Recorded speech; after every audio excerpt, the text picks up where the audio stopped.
দেখেন এত রোদ, প্রচণ্ড পরিমাণ রোদ, রোদে তাকাইতে পারতেছি না। আর এই যে আমার সাহেবজাদা, সে চলে আসছে ঘুড়ি নিয়ে। কি বলবো গাইস, মানে কি পরিমাণ যে ঘুড়ির নেশা আমার ছেলের, আমি যে কিভাবে এই নেশাটা ফিরাবো। আপনাদের যদি কোনো পরিমাণ মানে টেকনিক বা বুদ্ধি থাকে আমাকে অবশ্যই কমেন্ট করে জানাবেন। আমি আসলে কি বলবো, এই দেখেন হাসতেছে আর তাকাইতে পারতেছে না, তারপর আর ঘুড়ি দেখবেন কোথায় গেছে দেখাচ্ছে। এই রোদ্রে আপনারা দেখতে পাচ্ছেন কিনা, অনেক উপরে ঘুড়ি। এই যে সূর্য, তাকাইতে পারছেন, দেখেন চারোপাশটায় রোদ রোদ রোদ, একদম উপরে ঘুড়ি। আমি তাকাইতে পারতেছি না, আর ও কীভাবে এই ঘুড়ি খেলতেছে ভাই।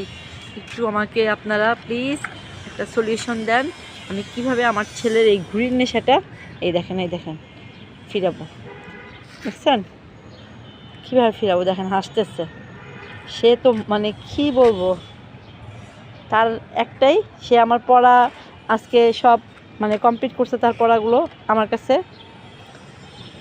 তো আমি অনেক মানে কি বলবো, আমি বলছি আচ্ছা ঠিক আছে যা, আমি নিয়ে যাবো না। এই যে